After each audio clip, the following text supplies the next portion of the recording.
Welcome back to the dark side. I'm your host, Brianna. And I'm Dyson. And this is Dark Adaptation.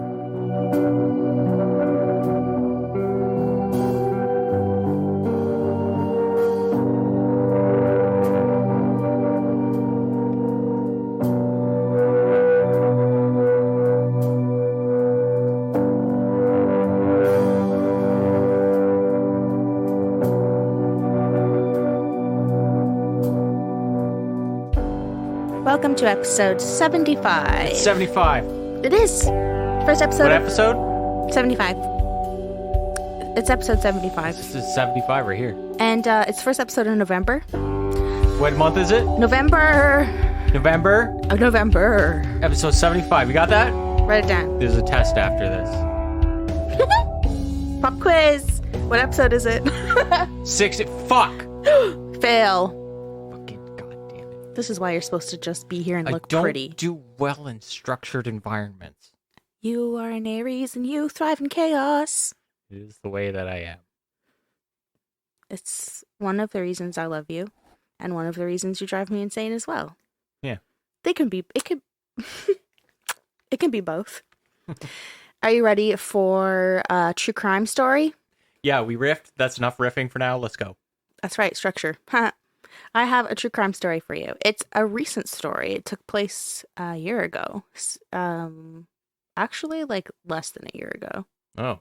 So very recent. So there are certain details that are not yet available or still a little bit hazy, but I've been researching this one like freaking crazy. Mm-hmm. And I think I've got a good picture here. It's a crazy case. It's a very tragic tale, but the story has some important messages, so I believe it's a good story to tell.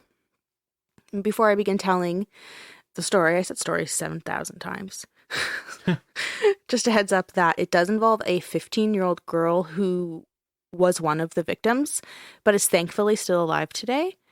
Her real name is never given in the articles because she is a minor, and I'm sure you can find her real name if you care to dig deep enough, but I'm not going to do that.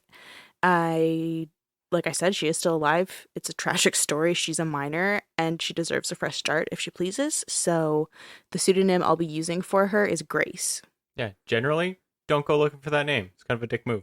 Yeah. Yeah, like just not necessary. I've seen like just people commenting because they've known the family or whatever, so they'll say her name, but I'm whatever. I'm calling her. I'm gonna chalk that up to not knowing any better or just being kind of dense rather than malicious. Yeah, and even then, I don't know that that's her name. That could also just be a pseudonym or something they call her. So I'm saying Grace. Okay. But not really saying Grace. I'm calling her Grace. Yeah. Okay, here we go. People in Riverside, California were left reeling when they heard the shocking news of a horrible crime committed in the usually peaceful neighborhood of La Sierra South. Each detail they learned was more horrifying than the last. A teenage girl abducted, a law enforcement officer killed in a shootout, and 3 members of the beloved family found dead. Little did everyone know the story was so much bigger, and it originated 2,600 miles away in Virginia, with an absolute monster named Austin Lee Edwards.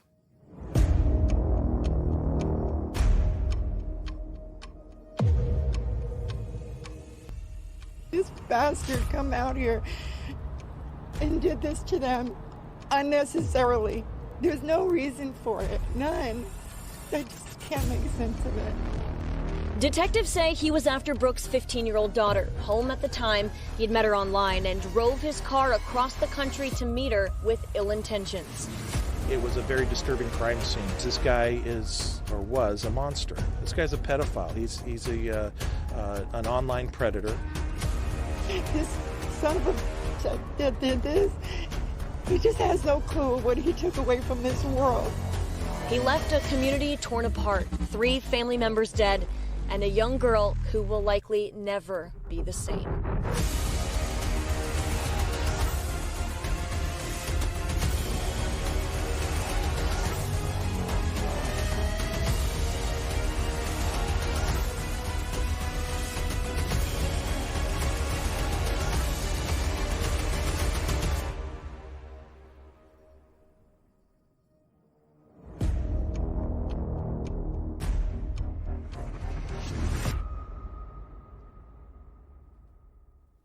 So we're going to start with the perpetrator, Austin Lee Edwards. I didn't find any information on him in regards to like his family life, his upbringing, high school years, nothing like that. That's mainly because he doesn't really seem to have anybody in his life really, like friends-wise, and his family does not speak like publicly. This is the perpetrator? Yes. It's probably because he was out being a piece of shit. Yeah, from that little intro there, you probably gleaned a lot. I gleaned several things. Mm-hmm. Several have been gleaned, and I don't care for him. I don't care for him either. I've made an assumption based on all that I've gleaned, and he's a greasy fuck. Yep. He's a greasy little catfisher. Gleaned that he's a glistening, greasy gunt of a person. Yeah, he's a gunt. So, yeah, because we don't have anything about this gunt, we're just starting really recent, 2021. That recent. So Austin Lee Edwards was hired by the Virginia State Police Department and entered the academy on July 6th, 2021. Biting my tongue. Upon his graduation on January 21st, 2022, which is like just over 6 months of being in the academy, which is fucking crazy.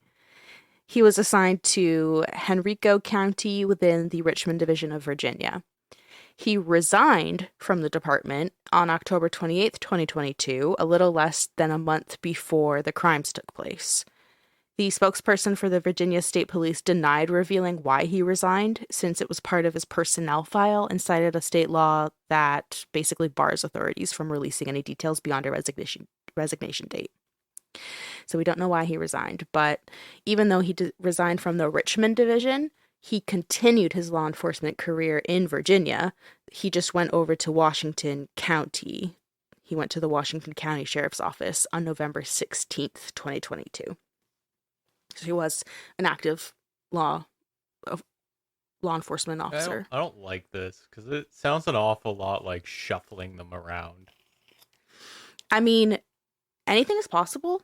Yeah. I can't say because, like I just said, we don't know. Yeah. But as we'll talk about this and we'll see how, especially Virginia's law enforcement agencies, their story kind of changes a little bit. More details coming out. Change a little bit, Brianna. Just change their story just a little in this. Yeah, when they're pressured to. Oh, that's just like them, isn't it?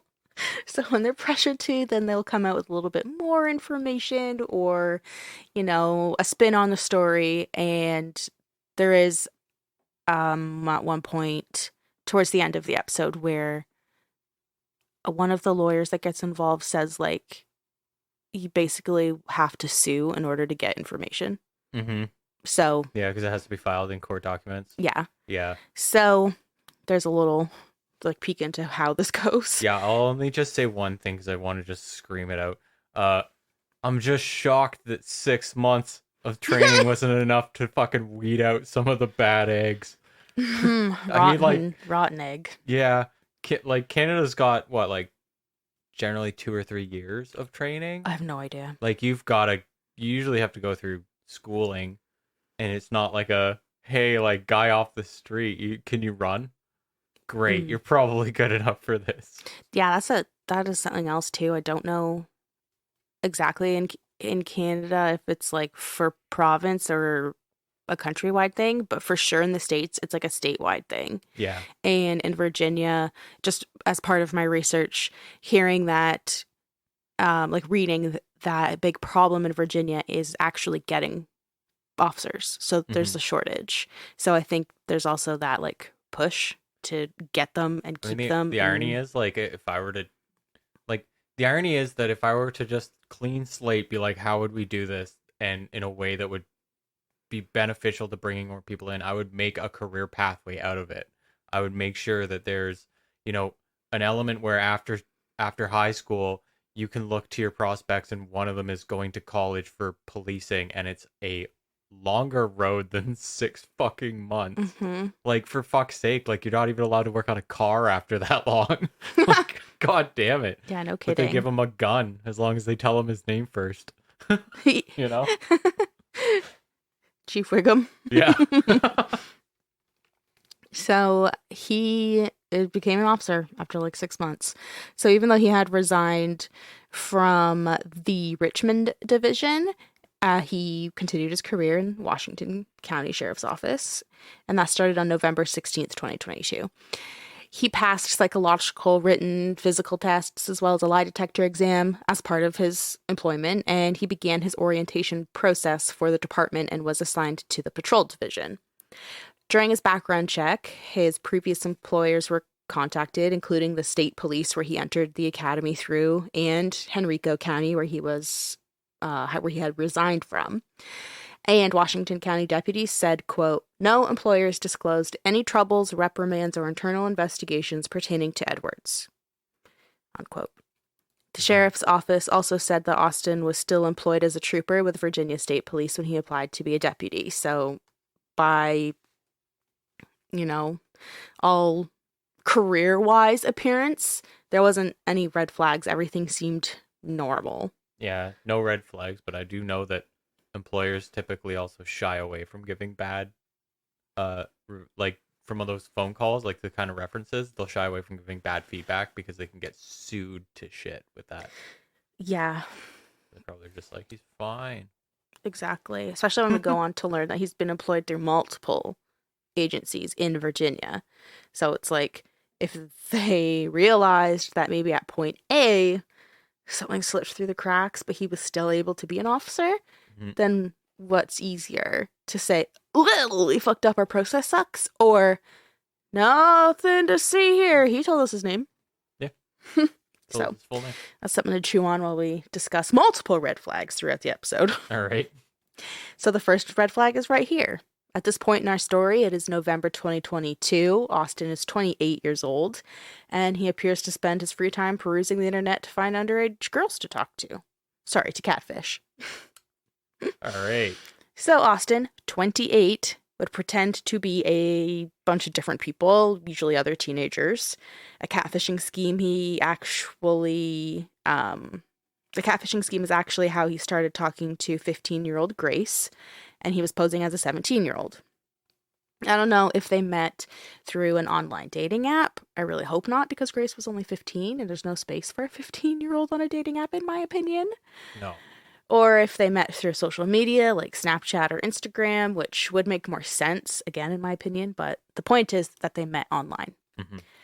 Grace lived in Riverside, California, which is about 55 miles east of Los Angeles. So that's like an hour away. And about 12 miles south of San Bernardino. More importantly, it was over 2,600 miles away from where Austin lived.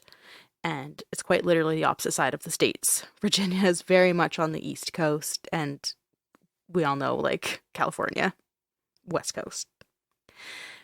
Grace lived in a beautiful home with her loving grandparents, 69-year-old Grandpa Mark Winnick, 65-year-old Grandma Sherry Winnick, and her mother, 38-year-old Brooke Winnick. Not Brick. This is Brick. Steve Carell. So I don't know how long Grace and Austin were talking, but Ryan Railsback, an officer in Riverside, California, said, quote, "He developed a relationship with her enough where we believe there might have been an exchange of text, maybe phone calls, and he was able to get her personal information. He was able to get her address," unquote. It's unclear if she actually gave him I was going to say the address or if he's just a super freak who managed to find it. Yeah, like it's scary how much like information you like don't realize you give up on like social media. Exactly. Like, and then you like geo, you even post it, you completely forget. Like Yeah. You're not obviously just going to post like I live at this address, but you may give like clues, like, you photo of your town or like a store that's only in that town. Exactly. Right? So some freak like this for sure would be able to peg it down. It seems like he was able to peg it down just based on articles and stuff and the way that watching videos, how the officer talks about it and stuff. Mm-hmm. But it's never exclusively said he managed to find it or she literally gave it to him. But again, like you said, people who are desperate enough or clever enough, they can just find it. Mm-hmm. Because people, especially if you're a 15-year-old girl, can just be a little bit careless. Yeah. On Tuesday, November 22nd, 2022, Austin arrived home early from work where his neighbors saw him packing some belongings into his red Kia Soul and leaving. With Grace's address in hand, Austin began the nearly 40-hour cross-country drive to the 11200 block of Price Court, located in the La Sierra South neighborhood of Riverside, California. On Friday, November 25th, 2022, the day after Thanksgiving, Austin arrived in La Sierra South. He parked in a neighbor's driveway, walked over to the Winnick's residence, and entered the home. Not long after, the neighbor who owned the driveway that Austin parked in, and who I'll just call Alice because in news reports she said she didn't want to be named. Alice said she saw Austin and Grace head toward his car that was in her driveway, but Grace was obviously in distress. She was barefoot, crying, and attempted to mouth words to Alice. Alice said that Austin was wearing a black trench coat and a face mask and was carrying a plastic bag and a black backpack. Alice said, quote, "I opened the garage door. He was stunned. I said, 'Hey, you can't park here.' And he actually apologized, said sorry." Fuck. Right? Huh. Before he drove off, Alice got Austin's license plate number and called the police to report the suspicious event and actually asked that police somehow figure out how to conduct a welfare check on her because she's just basically taken. Mm-hmm. And she's like, they live in a cul-de-sac, like a court. So it's a dead end. Mm-hmm. So they're obviously all very close. She's going to know, I've never seen this car before. I've never seen this guy before. I've seen Grace a million times. She's barefoot. What the fuck? Yeah. So she got the license plate and was like, come figure out what the hell to do about this. So officers responded to Alice's call at 11:08 a.m. And while Alice is telling the responding officers what she saw and how distressed Grace was, other neighbors began calling the Public Safety Communications Center to report smoke and a possible structure fire on that cul-de-sac. Oh, no. Firefighters quickly responded to the burning house, which turned out to be the Winnick's house, where they discovered, quote, 3 adult victims lying on the ground in the front entryway. Their bodies were pulled outside, where it was determined they were victims of homicide, unquote. While firefighters and police officers handled the structure fire at the Winnick's house, Riverside authorities distributed a description of Austin's vehicle to law enforcement agencies in Riverside and the surrounding areas. A few hours later, police spotted the Kia Soul driving in Kelso, which is an unincorporated area of San Bernardino County. And the next part is directly from the police summary of the incident report, press release, whatever you want to call it. Quote, on Friday, November 25th, 2022, at about 1:15 p.m., deputies from the Morongo Basin Station and Sheriff's Aviation Unit observed a red Kia Soul traveling on Highway 247. The vehicle matched the description of a wanted vehicle related to a triple homicide in the city of Riverside. The driver of the vehicle, Austin Edwards, was also wanted in connection to the homicides, and he was believed to be armed and dangerous. Both Sheriff's Aviation and California Highway Patrol's Aviation followed the vehicle from a distance until Sheriff's Specialized Enforcement Division, or SWAT, could catch up. The vehicle traveled south on Highway 247, then east on Highway 62, and ultimately to Kelso-Sema Road. As SWAT intercepted Edwards' vehicle, Edwards fled and led deputies on a pursuit. During the pursuit, Edwards fired at the deputies. The volley of gunfire struck the SWAT vehicle numerous times. Edwards lost control of his vehicle, and the pursuit ended when he drove off the road. The female victim exited the vehicle and was rescued by deputies. Edwards exited the vehicle and pointed a gun at the sheriff's helicopter, and deputies fired at Edwards. Upon contact, Edwards was unresponsive and pronounced deceased at the scene. Detectives from Sheriff's Specialized Investigations Division responded to the scene and assumed the investigation. The San Bernardino County Sheriff's Department is investigating the attempted murder of the deputies and the lethal force encounter. The Riverside Police Department is investigating the triple homicide, and any questions regarding the homicide should be directed to them. An autopsy will be conducted to determine the manner and cause of death, unquote. So that's what happened. His vehicle was spotted. He led officers on a high-speed chase, and thankfully Grace was unharmed. She got away. The officers saved her, and Austin was killed. So, in the initial reporting and media coverage of the case, news outlets were saying that he was killed by the deputies in the shootout. Mm-hmm. But later down the road, and officers that were investigating it said that he actually turned the gun on himself. Okay. Or, like, that's what they say. So, like, who knows, really? Yeah. But regardless, he did die. Which, I mean, most people are like, that's fine. Yeah, I'm good with that. I hope it hurt. Yeah, me too. Thankfully, Grace was able to flee the vehicle and all of that. She was unharmed. Grace's aunt, Michelle Blandon, credits Alice, the neighbor, for calling 911. Michelle said, quote, "Making that call from the neighbor saved my niece's life, and that neighbor is a hero in our eyes," unquote. Yeah, no kidding. Think of all the times that, like, sketchy shit like that where, like, abductions happen and people just kind of freeze because they don't know if it's a joke or something. Yep. And they don't call. She fucking called. She was like, "This is fucked and I'm calling." Not only Rather be wrong. Not only did she call, she was like, "Yo, you can't park there." Yeah, I love that you can't park here. Like, and in one of the videos I watched, like, by whatever news it was, Alice had said that she noticed the car because, number one, it's bright red, but also noticed it and was kind of sketched out by it because she wasn't sure if someone parked it there, like it was a stolen vehicle and they were, like, hiding it there, or if the person could still be inside it or whatever. So, like, she was extra brave about it because I would be too. I'd be super fucking sketched out by a random car in my driveway like that. Just sitting there. Yeah, so menacingly. Yeah. Creep, like, it was, like, backed in. I'll post a photo because Alice also, of course, took a photo. It was backed in. Oh Yeah. my god. So she was like, "That's really weird." Why don't you just park on the fucking side? Like, on the street? I don't know. Like, he obviously backed in so he can make a faster getaway, but, like, wouldn't you rather be on the goddamn street instead of someone's fucking... Like, they wouldn't care? Yeah.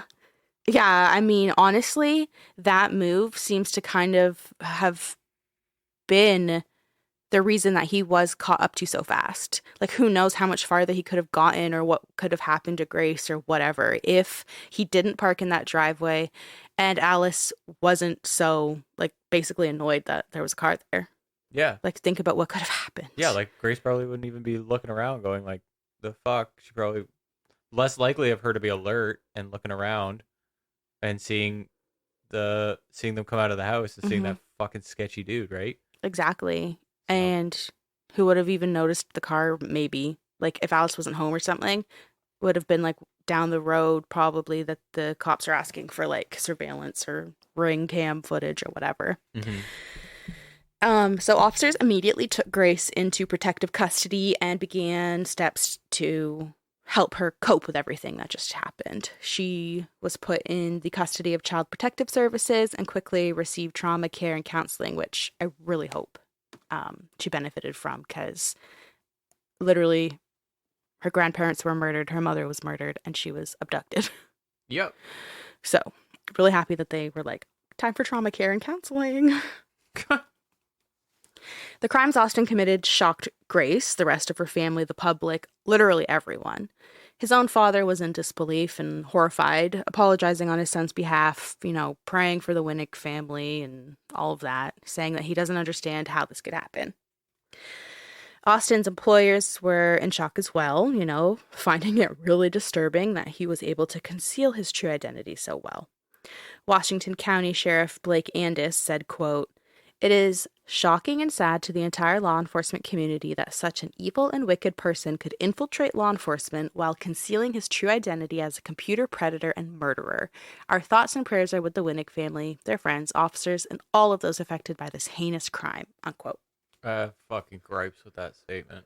I have gripes with a lot of statements, and I actually have a catalog of them at the end. Oh, really? Good.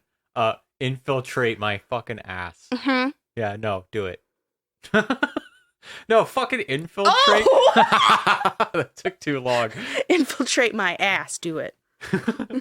Like fucking trait. Like you didn't do like to infiltrate what? He fucking joined. What a fucking Mensa fucking act that was. Yeah. Like Jesus Christ, he just has to fucking sign up apparently. Mm-hmm. It's not fucking breaking into Fort Knox. Exactly. You're asking for him to sign up. Not only sign up with this guy who's with Washington County, so that's the third agency. Like it's all Virginia, but Washington County is the third one. Second one was Henrico, however the fuck you say it. Mm-hmm. The first one was literally the state troopers. So like he infiltrated all of them? Yeah, no, he didn't. You can't say infiltrate. It like look at it as a fucking what the fuck do they call them? The limbo line. You can't say he went under the bar if there's no fucking bar. Nah. Right? It's just that fucking easy. You just sign up. You gotta go for like six months fucking training and bam, here's your gun, here's your badge, and enjoy it. Oh yeah, just wait till we get to the gun. Oh no. So I want to say that there wasn't any cracks in Austin's facade. You know, there's no red flags at all. But as we can glean, you know, we've been gleaning, that's just not true. But we will get into more red flags soon. Cracks in his facade and all of that. The fact that the agencies didn't even try and see if he was something like this. Yes. Yeah. Literally, yes. Yeah. In the meantime, we will kind of continue with the investigation. Like, there's not much to talk about, but we'll continue with it. All right, here we go.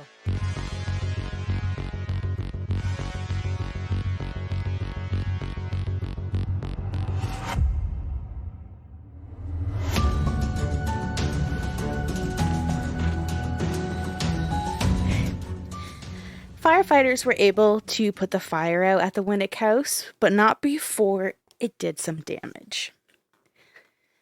Looking at a photo that I will post on Instagram, you can see where it demolished the roof on one side of the home.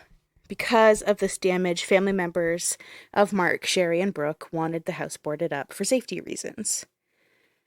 Investigators returned alongside the family on Tuesday, November 29th to do a secondary walkthrough while it was light and not as smoky before the house was boarded up. The investigators consisted of detectives, crime scene specialists, and members of the arson unit, and the walkthrough was to continue to look for evidence, mainly that could point them to a motive for this horrible crime. Sadly, animal services were also on scene because the Winnick's family dog died in the fire. So, Fuck this guy. Yeah. Yes, I know. Poor Poopy Doo. Detectives interviewed Grace about the moments leading up to the murders and her ultimate kidnapping. She was in the house when Austin showed up, but it's unclear if she saw any of the murders. But what is clear is that Grace was not involved in the murders or with setting the fire, nothing. She was just as much a victim as her grandparents and mother were. She had no idea that this freak was going to show up at her doorstep. Yeah, you know what? When a grown man shows up at a child's fucking house, murders three people end up dead and a child abducted, you're not going to hear me go, well, did the kid have something to do with this? Right. Like, shut the fuck up if that's your thought. 28-year-old man, 15-year-old girl. Yeah, I think that went through. Posing. Remember, as we know, he's a catfish. He's online. He's pretending to be a 17-year-old. So. There's enough hot takes in this world. We don't need another. My God, there's like way too many. And I mean, I'm probably responsible for half of them. So as part of the investigation, police were looking into whether Austin had been targeting other underage victims, which he did, shocker, and we'll touch on that later. I mean, you're not 28 years old all of a sudden deciding you're into 15-year-olds. No. On Wednesday, November 30th, autopsies were conducted on the Winnicks to determine their cause of death, which has never been released. But we do know it was a homicide and that Austin had a gun, so it's likely that they were shot, but I cannot say that with certainty. That's just kind of what makes sense. That same day, November 30th, police spoke at a news conference. They were giving like a case update, and they were sort of touching base on the dangers of online dating and the risks it runs, especially for children. The family of the Winnecks was also there to be a part of the update and mainly to just thank people. So they thanked people for their love and their support. Quote, during this horrific time in our lives, Mark, Sherry, and Brooke were loving people who didn't deserve this tragedy, unquote. Which, yes, 100% yes. It's so horrible. Also, as I'm sure you've already gleaned, I'm going to be quoting so much. Lots of quotes throughout this. Mm-hmm. So I'm just going to take a second here to talk a little bit about Mark, Sherry, and Brooke. There's not like too much that is known, but I mean, they're three people who did not deserve any of this. They're victims of an absolutely like definition of senseless murders. So kind of want to humanize them the best that I can. In a Facebook post, a relative described, this relative's name was Eric Winnick, and he described his uncle Mark as, quote, an avid Notre Dame Packer and Angel fan. He never faulted me despite wearing Dodger blue in the spring and attending the university of a hated rival. He gave the best hugs that always made me feel like everything was right, unquote. I think we all have someone like that who just gives the best hugs. And you're like, oh, this is what I needed.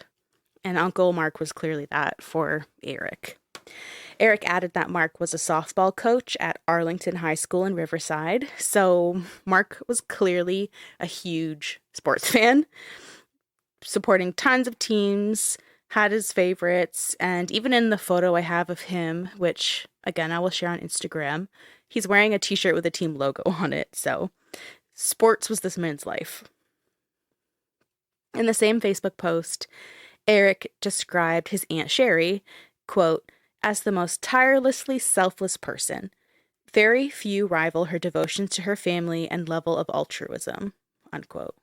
So, I mean, that's a beautiful description. A GoFundMe was established for the family's funeral expenses, and it says, quote, over the Thanksgiving weekend, Mark, Sherry, and Brooke Winnick lost their lives in a horrific triple homicide. Mark Winnick was a loving father, grandfather, uncle, brother, and coach at Arlington High School. Sherry Winnick was a sweet and caring mother, grandmother, sister, and aunt who cherished spending time with her family. Brooke Winnick was a beloved single mother with the biggest heart and found her most immense joy in following her daughter in the color guard at Arlington High School.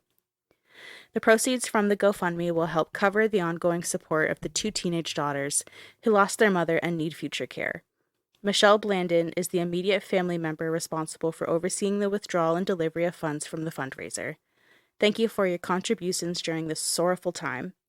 Mark, Sherry, and Brooke will be truly missed, unquote. So, basically, these people were loved. Their neighbors loved them, their family, their friends. They seem like amazing people that anyone would have been super lucky to have known. Mm-hmm. And I'll just touch on a couple of things from what I was talking about with the three victims. So it says that Brooke had immense joy in following her daughter in the color guard. I had to look up what color guard was. And it's like flag spinning. Oh, okay. So that like choreographed routine with the flags. Yep. So that's what Grace did. And Michelle Blandon is Grace's aunt, Brooke's sister, and she's the one that thanked Alice for calling the police. And I'll talk a bit more about Michelle towards the end of this episode. And the GoFundMe goal was $100,000, which was met. So that's good. So yeah, it's great to know the Winnecks a little bit better. Just to like put like real people behind just the names of three victims. But unfortunately, we do have to divert back to Austin because we're not done talking about that freak. Oh boy. In the first week of October 2022, a man named Jacob Gordon put a house up for sale on Allison Gap Road in the small town of Saltville in the southwestern Virginia area. Wow, that's a long sentence I wrote. And when I say small town, I mean small town. Saltville is like maybe around 2,000 people. That's pretty tiny. That's like a small town. And for reference, still in Virginia, but it's a 4.5 hour drive away from where he was living in North Chesterfield, Richmond area. But it does make sense to move to Saltville because he had recently begun orientation, was in the process of being reassigned to the patrol division at the Washington County Sheriff's Office, and Saltville's bordering that county, so, that makes sense. But what doesn't make sense to most people is that Austin saw this house for sale, and he made a full price offer, which was almost $80,000, on this 2-bedroom, 1-bathroom house just hours after it was listed, and he actually won the bid. But he asked nearly, no questions about the home. He never inspected it prior to moving in. He didn't even visit it once. He just found out that he got the house, moved in on November 14th, 2022, which is so bizarre. That's very weird. There's no reasons for that, apparently. He just... Yeah, it's not like here where it's like, if you don't make a bid as fast as humanly possible, it's scooped up and it's cost a fortune already. This is middle of buttfuck nowhere. Actual middle of buttfuck nowhere for $80,000. $80,000.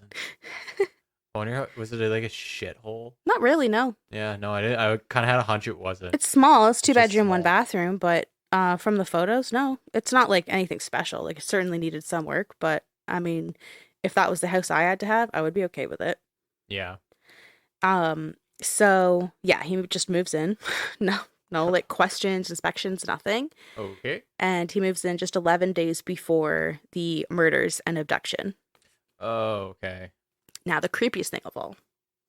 Jacob Gordon said after moving into the house, Austin hung blackout curtains everywhere and tinted the windows with what Jacob believed to be tint for car windows. Mm-hmm. It wasn't clear why he did this. Jacob didn't discuss it with Austin. He said he didn't really think much about it at the time, especially since he described Austin as very shy and keeping to himself. So he just was like, I don't know, whatever, it's his house. Something else strange was that Austin didn't have many possessions. There was barely any furniture in the home. Right. All of this is super creepy. This is 100% creepy. I can't help. This dude was creating a fucking dungeon. Exactly. That's what he was doing. How did the guy, what? If I knew someone that was doing this, I'd be like, I'm putting you on the list. Other agencies don't have to find you to put you on the list. I will personally put you on the list. Yeah. You shit hawk. Yeah. I mean, I would also be like, that's fucking weird. But then I kind of can understand why Jacob Gordon was kind of like, I'm not going to ask questions because it is in the middle of fucking nowhere. Austin is basically an outsider moving into town. And if I saw somebody putting blackout curtains and tinted windows, me as an avid true crime fan, I guess, I would be suspicious, hate it. I'm saying something. But I can see other people maybe being I don't know, maybe plans on growing pot in there, or there is that kind of not my business, mm-hmm. Mind your own business type situation, and usually I'm for people just minding their own fucking business, but here's a classic example to challenge that. Yeah, even just to be like, bro, never seen anything like that. What's that about? Yeah, to see what he would say anyway. Yeah, but it just is. It's just too sunny here, Right? Where's all your furniture? I don't like chairs. I would love to hear the excuse. Me too. I want to know. He's a freak. He would probably say something so strange. But yeah, this is just absolutely horrifying, especially with what we know. Mm-hmm. And it just I cannot help but wonder what his plans were and what would have happened to Grace if he was successful in getting her inside of his creepy ass house. Yeah. Oh, it gives me goosebumps. Mm-hmm. Since Jacob and Austin were going to be neighbors now, Jacob told Austin he was glad to have a cop living right behind him because his wife and baby are home alone a lot, so it made him feel better, safer. Jacob had described Saltville as, quote, rural Appalachia, A place where credit cards can't be used on gas pumps and fast food franchises are all but non-existent. When you come home, you're traveling back in the past. Unquote. Deliverance vibes. No wonder he wanted to cop near his wife and baby. Yeah. Where's the nearest McDonald's? Back the hell where you came from. Actually. Yeah. Oh. So, like everyone, Jacob was shocked and disturbed by Austin's horrific actions. And I imagine he felt sort of deceived and violated knowing someone who is supposed to serve and protect went on to commit these horrible crimes, especially someone that you sold a house to, someone you were trying to be friends with and be nice to and bring them into your life and say, like, I'm so happy you're here. My wife and baby are home a lot. And then you find out this is who he really is. Yeah. You would be like, what the fuck? Mm-hmm. What have they done to us? No. What did they do? For about 10 seconds, I thought monsters were on the world. That's what I thought, monsters were on the world. And that's... I think you should leave. Sorry about that. So, for example, because Austin was seemingly new to the area, Jacob offered to go to dinner with him at a nearby Chinese restaurant, but Austin, quote, politely declined, saying he, quote, moved to the area because he'd grown up in the region and wanted to return, unquote. Now, this is obviously hinting at the fact that he doesn't really want to be friends, like, too close with Jacob.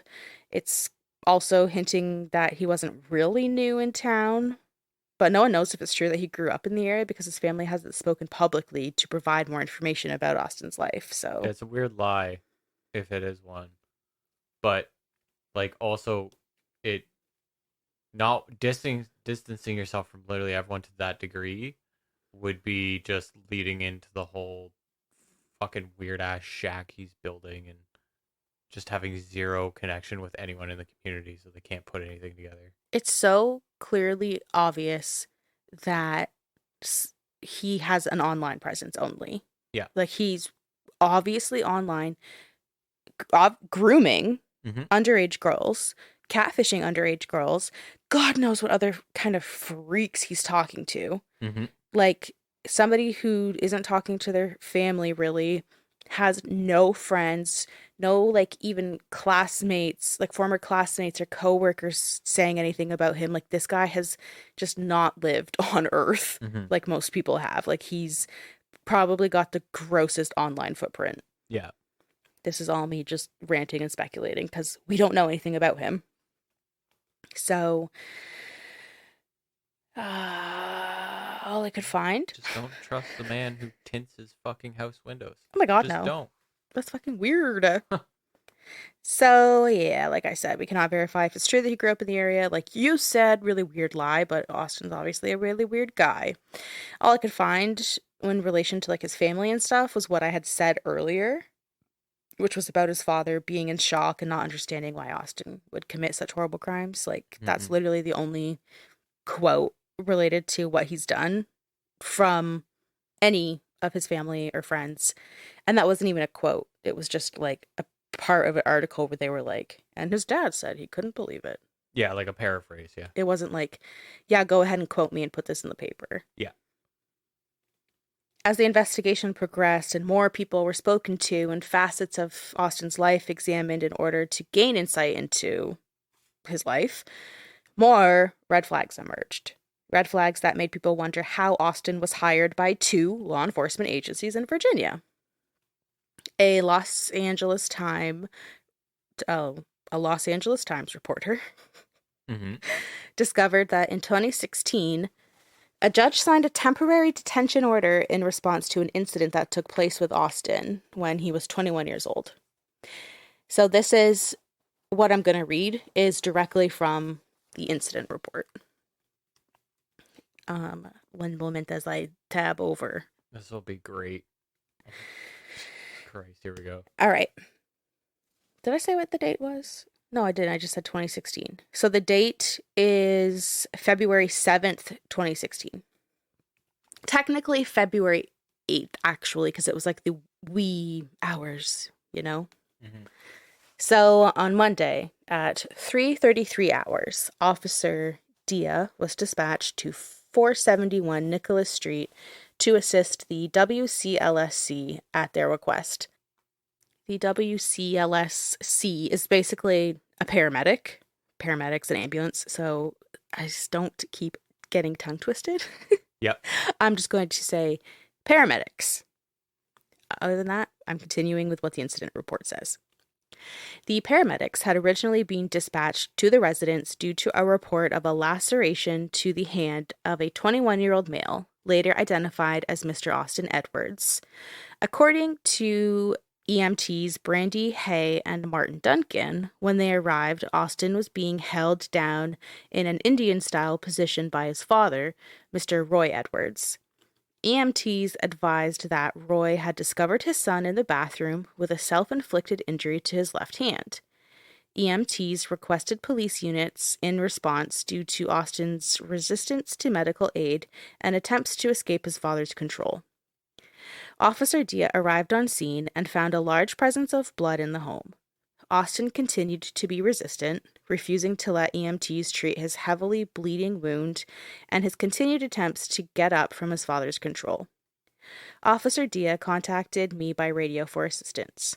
Upon my arrival, Austin was placed in handcuffs and placed on a stretcher for ambulance transport to JMH ER. Oh, that's the hospital ER. Austin had an apparent serious cut to his left hand. Austin made several statements in the presence of officers that he wanted to die, that he would try to kill himself the instant he was free from restraints, and that he would kill his father. Due to Austin's self-inflicted injury and suicidal/homicidal statements, he was ECO'd, brackets paperless, at 3:40 hours. Officer Dia followed the paramedics in the ambulance to the hospital ER. I spoke to Roy, who advised that he and Austin had been watching the Super Bowl on Sunday evening and each consumed 2 beers.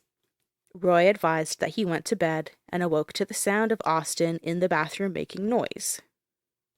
Roy advised that he called out to Austin, who advised that he was locked in the bathroom and couldn't exit. Roy advised that he used a screwdriver to open the door and discovered Austin had a self-inflicted cut on his hand. Roy was not immediately certain what type of instrument caused the injury, but did advise that knives and a small hatchet were present.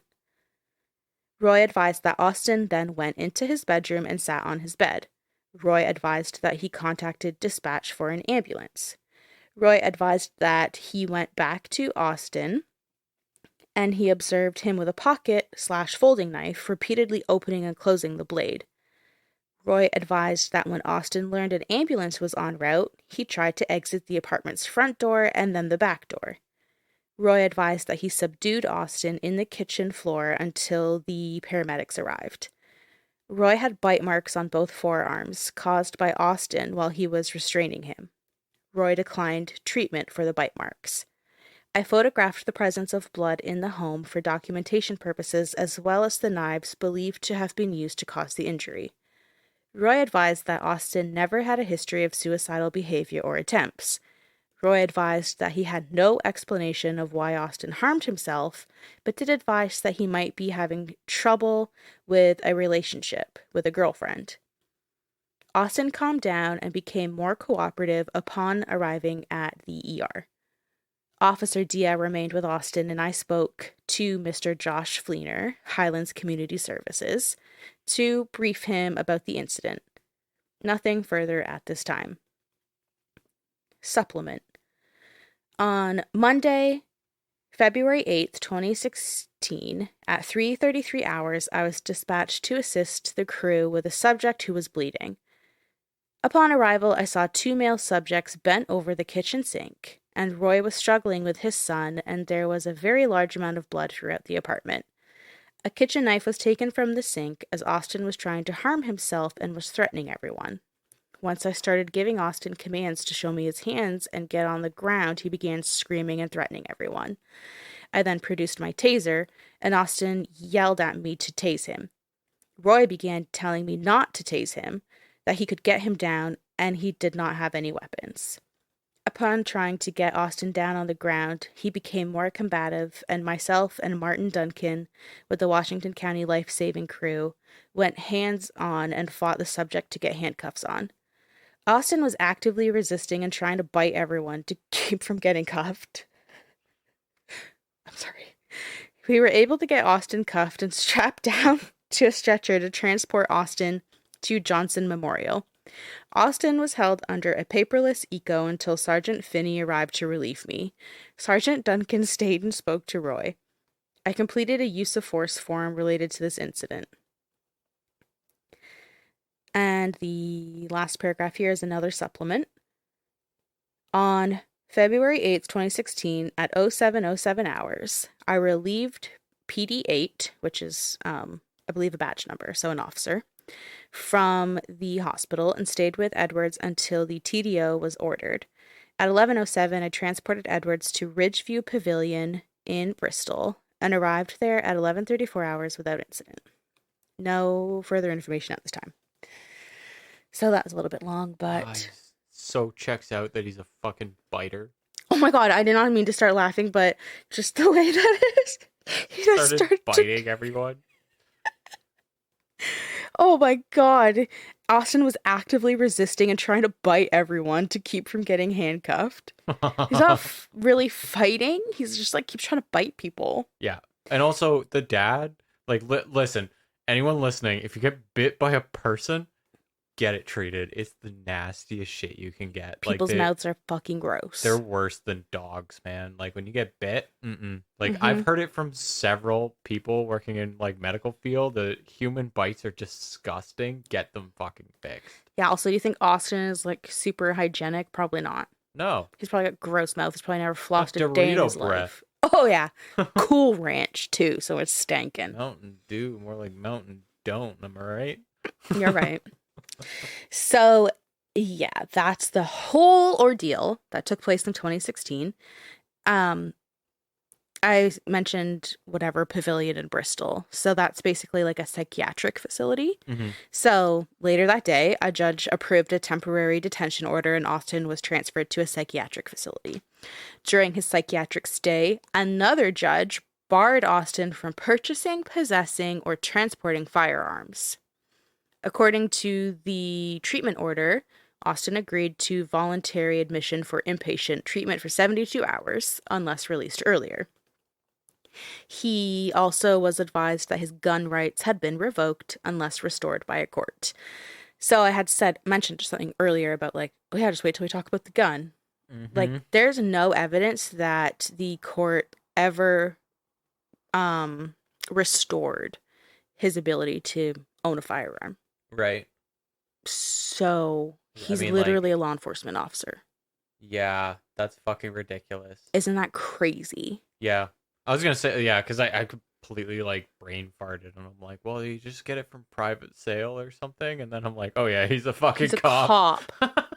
He's an officer. Just give him a wooden gun. Who went on a rampage, murdered 3 people, and either turned the gun on himself or didn't, regardless, with a service weapon.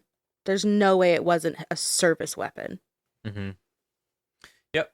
A gun that he's not supposed to have because he was in psychiatric care that was ordered by a judge. How does that even happen? How does that's just a rudimentary background check at that point. You'd think.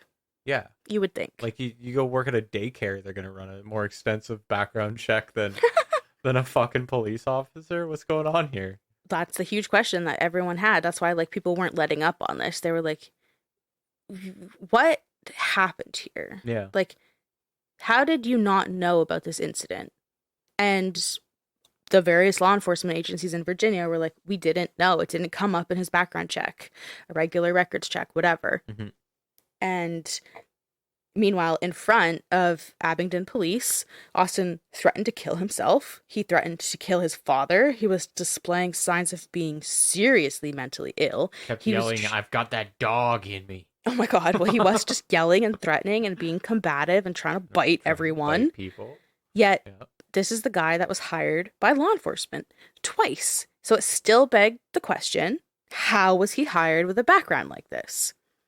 So the Virginia State Police reviewed his hiring process and released a statement that said, quote, We investigated ourselves and we've deemed that we've done nothing wrong. they did investigate themselves. Quote, the department's administrative review is now complete and has revealed that human error resulted in an incomplete database query during Edward's hiring process. Although we believe this to be an isolated incident, steps are currently underway to ensure the error is not repeated going forward. The department is also proactively auditing existing personnel records and practices. Unquote. I would love to find out how many officers they have to like revoke for that. Yeah, I really Revoke's don't not know. the right word, but let go. Oh, you mean like actually complete a legit background check and see how many of them they did let fall through the cracks like Austin? Yeah, retroactively assessing their. I hate statements like this because like they play legalese with this. Yeah. Because like they sent it over to their legal team too, right? Yeah. So they're probably like word it this way so it doesn't actually say that we're gonna run background checks. Basically, we're just gonna auditing review existing. the papers, like. Right. Dana Schrade with the Virginia Association of Chiefs of Police, God, that's so long, said this incident prompted a closer look at hiring policies for law enforcement in Virginia, which, I mean, is fine. But we're not done with the Virginia police agencies. We're just going to like put a pin in it for now so that we can move on to something else. Okay. We'll come back to them, don't worry. Yep. As I mentioned earlier, detectives were looking into the possibility that there could be more underage victims of Austin's, initially believing he was likely to have catfished other girls. Detectives discovered he had, in fact, been messaging underage girls online, other girls, for nearly a decade. Austin met one of his first underage victims through a chat app called Omegle. Oh, Omegle, yeah, okay. I've never heard of it, so I looked it up to be like, is this still a thing? Yes, it's still a thing. And their tagline is talk to strangers. Yeah, it's literally like, I think that's been around since like YouTube days, I think. Oh, okay. Yeah, it was like basically like you're guaranteed someone's gonna flash you their dick. Oh, of course. Yeah. Okay, wow. I live under a rock. I've never heard of it. Yeah. So that's where they met. She was 13 years old when Austin began messaging her. So, again, underage girl, and I'm going to give her a pseudonym. I'm going to call her Casey. So, detectives uncovered 4,000 messages between Austin and Casey, which appeared to have been exchanged over a 2-year period. And this 2-year period was 2014 to 2016. When Austin spoke to Grace, he was 28 years old, posing as a 17-year-old. But when Austin was talking to 13-year-old Casey, he didn't catfish her or lie about his age, as proven by this creepy-ass message. Quote, oh, no. Did I tell you I went trick-or-treating? I totally did. Am 20. She responded, me too, am 13. Your face. Christ. So, not only is he 20, he went trick-or-treating. Yeah. And he's talking to a 13-year-old who also went trick-or-treating because she's 13 and 20 years old. 20 years old, trick-or-treating. Christ. And talking to a 13-year-old girl. You stop at like 15. Like, oh my God, that's late. That's late. The last time I went was when I was 13. Yeah. I stopped early too. Like, I don't think high school or anything I was doing that. No, sure. I never went in high school. I don't even think I went in the 8th grade. Yeah, I don't think so either. If I did, it was with Alex and Julia, like my sister and brother. 4th grade was probably my last. 4th? 4th or 5th? So you were 10? No way. Free candy, man. Remember, you said you were a chunky dunker. You definitely went for free candy. Yeah, but I had all the candy I wanted at home because my parents would buy a shit ton and no kids showed up at the house. So, yeah, well, definitely around like 13. You're just kind of like, yeah, I'm too old for this now. It's okay. You don't have to tell the people that you were also 20. I did go on a huge rant about how much I don't like that like kids these days aren't using their pillowcases to carry candy anymore. They're buying it from the store, these shitty little buckets, which are like really tiny. Yeah, if you have a bucket, it's because you're like a baby. Yeah, that used to be like the little baby one, and now it's just like everyone just uses the bucket. Are you kidding? I was using. Man. I was like looting the place, looking for the biggest pillowcase. Yeah. Dragging stuff around with me. Like, we're not done yet. We have to hit up the entire street of complexes. Yep. Okay. Anyway, we're allowed one tangent, you know? Yeah. So Austin's well aware that Casey was 13 years old. Austin referred to her as his girlfriend. He would masturbate on Skype calls and ask her to undress, which she repeatedly refused. That didn't stop him. He continued to ask her to undress for him or ask her to send him nudes, and she always refused, and he started to get angry. Then he started to threaten violence. During video calls, Austin began showing off his knife and hatchet collection. One of the hatchets would end up being the one that he used in that 2016 incident that I was talking about, where his father had told authorities that his son had been dealing with, quote, girlfriend problems. Oh my God, that's so gross. And Casey believes that she was the girlfriend that Austin's father had been referring to, because remember, Austin was 21 years old at the time in 2016 when that incident happened, and Casey, she would have been 15 in 2016 because she was only 13 in 2014 when they started talking. So it lines up. Mm-hmm. According to Casey, Austin shared his suicidal thoughts with her, telling her she was the only person he had, she was his only reason for living, and he would threaten to kill himself if she cut communications with him. Typical abusive, gaslighting, gross behavior. Mm-hmm. In 2015, he asked her to Skype, but Casey said she couldn't because her mom was home. And he wrote, "Kill her, then I'm gonna give myself a black eye, okay?" What? All right, well, We'll never understand the mind of such a freak, and that's a good Christ, thing. what a man! Like, there's no arguing with that. Ridiculous. Oh no, he's gonna give him a black eye. He's gonna give himself a black Yeah. eye. Like, okay. Then do Stupid it. I don't ass. give a fuck. After 2 years of messaging and several attempts at breaking things off, the then 15-year-old Casey blocked Austin. He continued to message her on different Facebook accounts, even though she never shared her real name with him. So, super freak, able to find whatever. Mm-hmm.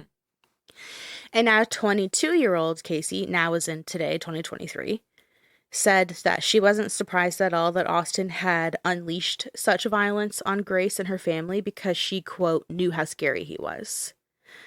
Quote, "It's just crazy that he was able to become a cop with me knowing his mental health issues. I don't understand how he got past everything because it was so prominent to me that he had so many issues just from talking to him in that time period." Unquote. It's like, this is a 22-year-old woman who's like, it's kind of fucked, right? Yeah. And literally the entire world seems to be going, how did this happen? I will not stop holding you accountable. What is going on? How did this happen? How did this happen? How did this happen? Yep. And Virginia police agencies are just like, I don't know, man. It's just like a human we're error. as stumped as you are. It's You like let us know if you find something out. so crazy, right? Anyway, what's your name? Yawanagan?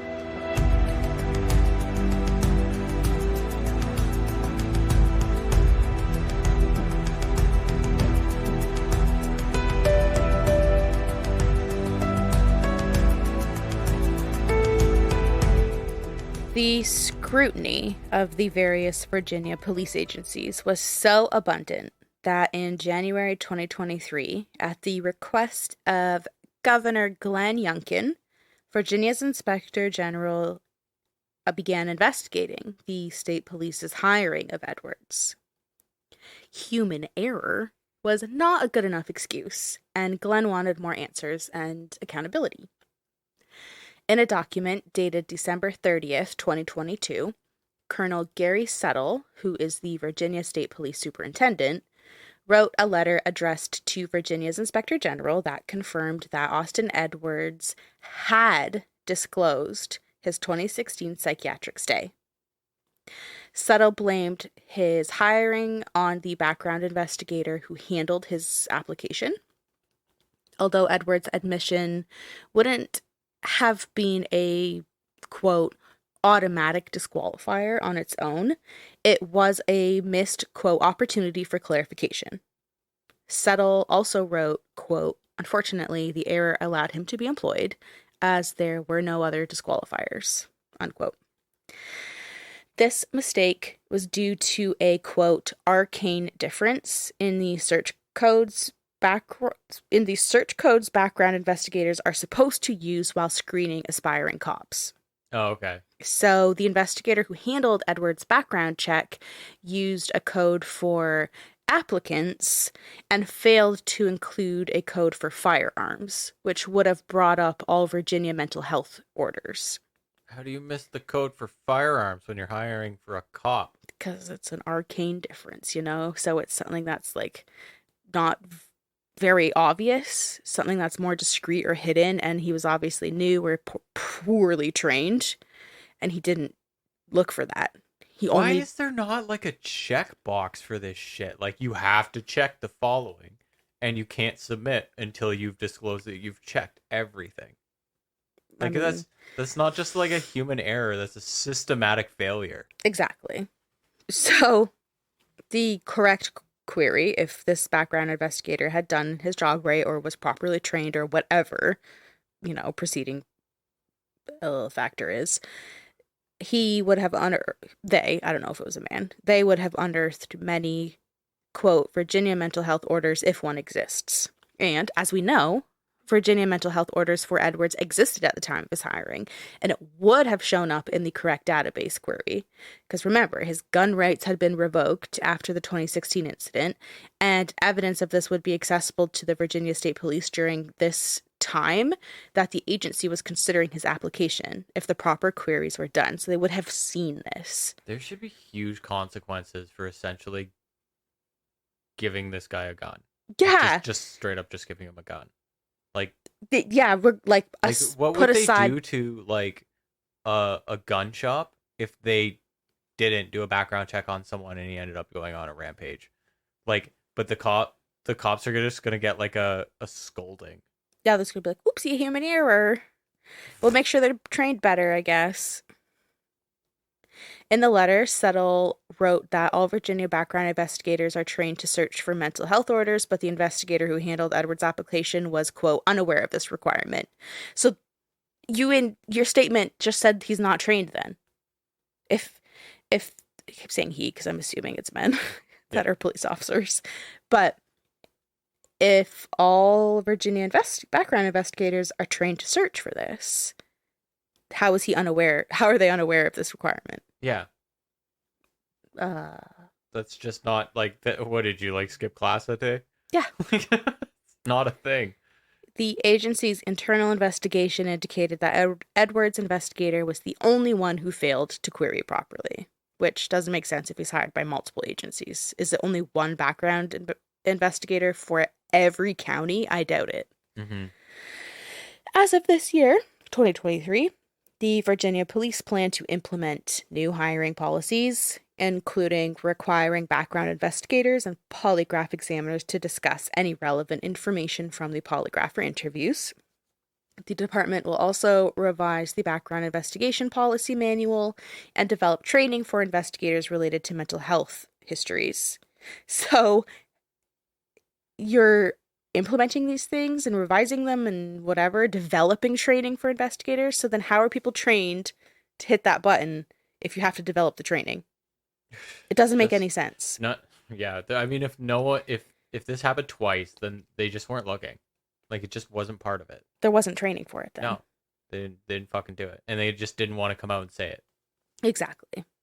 They're like, oopsie. But look, we're developing human a error. Policy manual. Human error because we didn't train this guy. And, it's human if you're not trained to do something that you don't do it. And it was only one person. It never happened ever again. It was only one person. He's responsible solely. We're going to give this guy a pseudonym as well. Call him Scapegoat. Yeah, for real.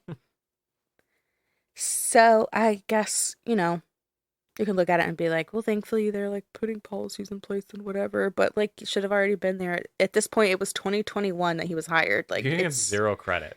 No. I'm giving them zero credit. Yeah. The worst case scenario has happened. Right. Like, Fuck you guys. And I'll give him zero credit as well because the disappointment doesn't even stop there. Yeah, it's like saying sorry after you get caught. You're not really sorry. Mm-hmm. You're just sorry you got caught. Yeah. So yeah, just the disappointment. It doesn't stop there. We know that 11 days before the murders and abduction, Austin had moved into his new house in Deliverance, Saltville. But apparently, he still had his apartment in North Chesterfield.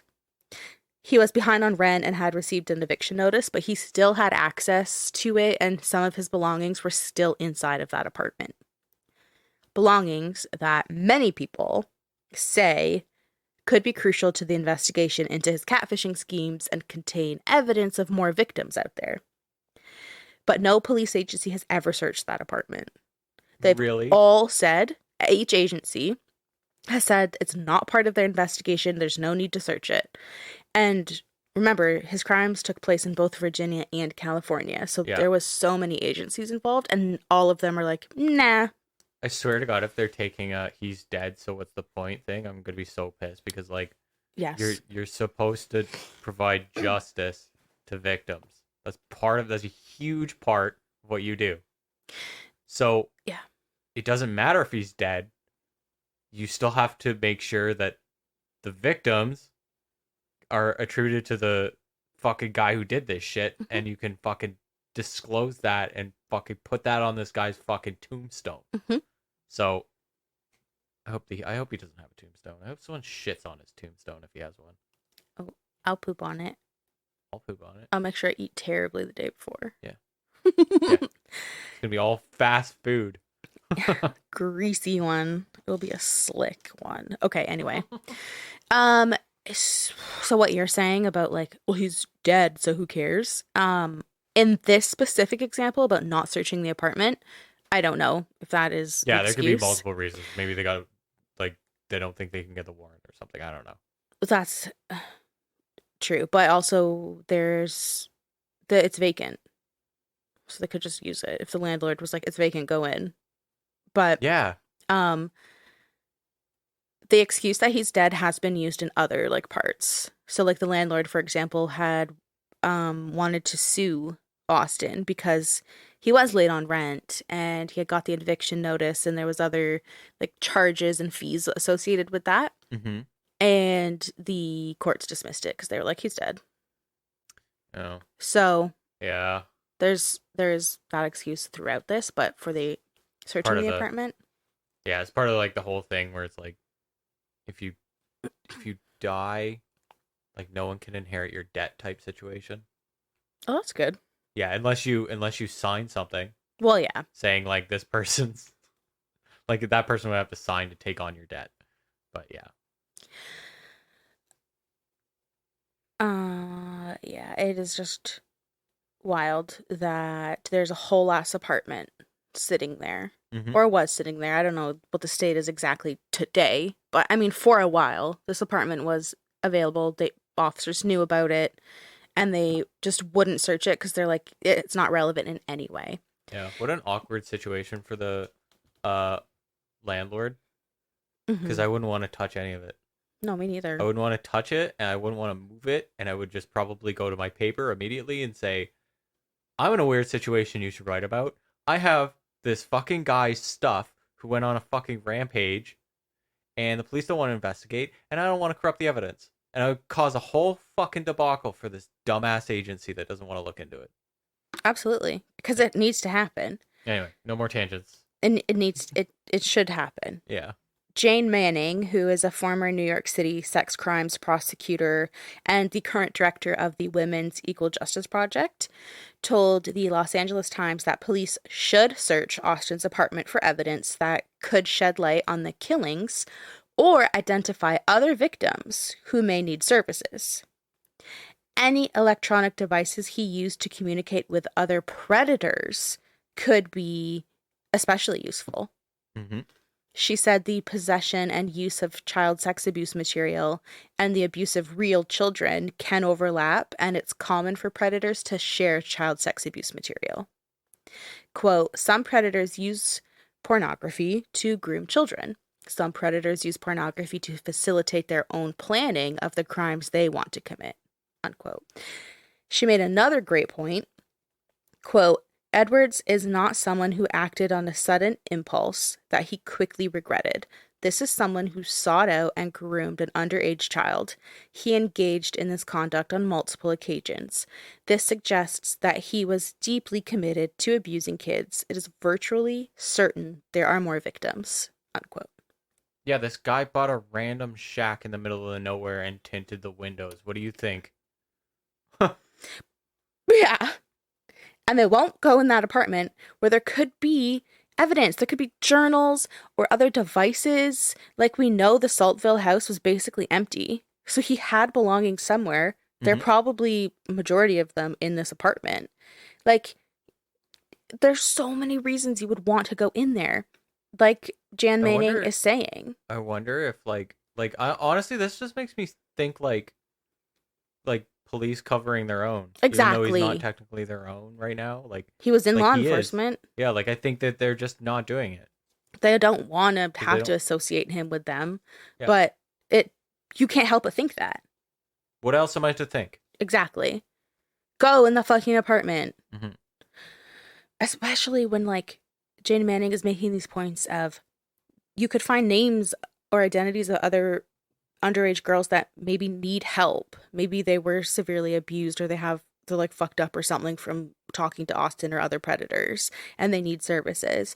Or if you have a list of names of people that Austin was communicating with, which you know he was, because he had no life that anyone could speak to. So he was online only. Mm-hmm. There's probably a plethora of other freaks he was communicating with who are doing the same things that he's doing.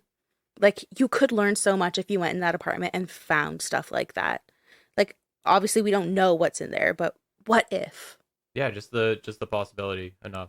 That should be enough. But, the apartment isn't relevant.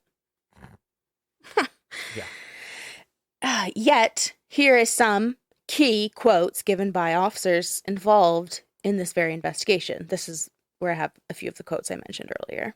Mm-hmm. Riverside officer Ryan Railsback said, quote, the process of meeting someone online and portraying to be someone you're not in order for your own gratification, whether it's sexual, financial, whatever the case is extremely common. Riverside Police Chief Larry Gonzalez said, quote, this is yet another horrific reminder of the predators existing online who prey on our children. If you've already had a conversation with your kids on how to be safe online and on social media, have it again. If not, start it now to better protect them, unquote. So in nearly every early interview given by law enforcement, they talk about online predators, catfishing, the need for safety, and talking to your kids about being safe online. So in that respect, and in those early stages, the words seemed genuine and very true, but not investigating a potential goldmine of evidence against a despicable human being, an online predator, because it's not relevant, does not make any sense to me. And it clearly does not make sense to others. So it sort of changes the meaning of their messages and quotes to just saying, like, shit happens all the time. These creeps exist. It's nothing new, and it's not our job. It's your job as parents to educate your children, not our job to investigate potential crimes against children and between predators. Mm-hmm. It's like, I don't think I'm being dramatic about that. Like, nope. I hear multiple police agencies neglecting an apartment that an absolute freak owned and potentially houses vital evidence, and they won't look at it. Like, I hear that and I'm like, then what do any of your words mean? Nothing, because they're talking from both sides of their mouth, and they're protecting their own interests because they realize that, we're not the moral high ground right now, then we're just gonna stop. And I just sit here like, people don't forget. Yeah, honestly. You came out the gate swinging, like, we're gonna hold a press conference in front of the media, and we're actually going to give you tips and talk about catfishing and online predators because we care. But now you have people screaming from the rooftop, like, go look in that apartment. There could be victims waiting to be discovered. You can't go to the public one day and say you'll go to the ends of the earth to protect kids in your community, and then when this happens, he's tied to you, and then you're like, whoops, no, you know what? This isn't relevant to us. And, we're just going to let that stuff sit and gather dust and let the crime scene get compromised and just forget about it. Just forget about it. So annoying. Yeah. It's gross. It's negligent. All of this has been negligent. So, this has been a long episode, but a very important one. And I am getting ready to wrap it up. And like I always do, I like to bring it back around to the victims and their family. Virginia-based attorneys who represent Grace notified Washington County, Virginia in March 2023 of their intent to sue them. California-based attorneys for Grace's younger sibling and aunt, Michelle Blandon, notified Virginia officials in May 2023 that they also plan to file a lawsuit. Quote, the California attorney's notices allege that Edwards' employers demonstrated negligence, gross negligence, negligent and gross negligent hiring, supervision and retention, breach of mandatory duties, and other violations of Virginia state law. That was a lot. The California attorney's notices argue that the family's damages exceed $100 million, unquote. Michelle's attorney said, quote, Virginia law enforcement is not going to share a shred of information without being forced to. The only way the family is ever going to get real answers is through litigation. Without the lawsuit, the truth will be whitewashed, unquote. Mm-hmm. So that's the quote I had mentioned towards the very beginning, where we see that there will be a lawsuit. And this is the lawyer that had said, like, we probably won't know pertinent details unless they're forced to share them through litigation. Oh, for sure. Yeah. So, like, the cause of death, how many people in law enforcement really knew Austin's past, and the fact that he probably shouldn't have had a firearm, let alone been an officer, and all of that. Mm-hmm. Michelle told the LA Times it was devastating that the two agencies had hired Austin despite the resources at their disposal. Michelle and other Winnick relatives want to, quote, change how the police screen potential new hires so this never happens again. Michelle added, quote, this shouldn't have to happen to any other family. My parents and my sister didn't deserve this. My nieces and my kids didn't deserve this. I didn't deserve this. My parents loved their neighborhood and community. To take them away from something that they loved so much is just unfathomable, unquote. About Austin Edwards, Michelle said, quote, we have some solace that this person will never harm anyone again, especially a minor. He took an oath to protect, and yet he failed to do so. Instead, he preyed on the most vulnerable. Parents, please, please know your child's online activity. Ask questions about what they are doing and whom they are talking to. Anyone can say they're someone else. Catfishing led to the deaths of the three most important people in my life: my mom, my dad, and my sister, unquote. That is a very important message to leave it on.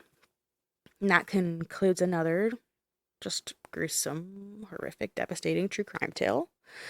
But there has been good messages throughout it to take away and to think about. And the main one is protect your kids. And the second one is fuck police who fucking cover shit like this. Oh my God, yeah. Good fucking God. And just because you have a cop living next to you, that doesn't mean anything. Oh God, no, it does not. So don't be like, I'm so glad you live here because I have a wife and a baby that are alone a lot. Don't tell anyone that. Yeah, don't say that out loud. And mainly protect your children. Yep. Monitor their online presence. Educate them about freaks and opportunists and monsters who prey on vulnerable teens and children. Anyone underage. There's actually a couple links in the show notes to articles about keeping your kids safe online if you want to check those out. Do that. Oh my God. They used to do seminars at my school on how to protect yourself online. When this was like, fucking God, it was grade 8, so like 2009? No, if you were in grade 8, it would have been like 2006. Why you gotta say shit like that? Because in 2009, I was in like 9th grade. 2010 was when I went to university, actually. Stupid ass. Yep. How'd you get into university? They didn't even do a background check on you? I didn't go into a program that required me to deal with numbers. Yeah, okay, 2006. social media relatively in its infancy. Yeah. We had people coming to the school. There was no social media except like MySpace. Does Well, that there even was like count? Facebook and stuff too. No one had it in 2006. Okay, so it was somewhere around there. Facebook was just starting. I'm They just went through all the busting like. your bowls. Yeah, I know, but it's fair. They went through all the privacy settings and explained like what things did and why you should do it. And they obviously covered protecting yourself online from predators, but they also covered things like, you know what, you're one of the first generations who's going to be chronicalizing your entire existence. Yeah. So maybe it would be worthwhile to understand how you can delete stuff properly, how you can post things online, making sure you're not giving away information, Yeah. and how you can. Your geodata is a real thing. People literally will have exact coordinates to your location through your pictures, especially if you have an Apple product. Yep. Yeah, like right to the. And I knew that from fishing, like people would fucking accidentally burn out their favorite spot because someone would post it online and a bunch of freaks would go through the EXIF data and find the exact place on Google Maps. But anyway, and it would like teach you things like how to put your account to private so that you don't ruin your employment like opportunities. Lots of fucking reasons why you'd want to maybe show your kids why this is important and how to do it. Yeah, especially because a lot of our listeners do have children. A lot of kids these days are basically raised on a tablet or a phone. Yep. It's just the way it is. Mm-hmm. The internet is in all facets of every person's life. Yeah.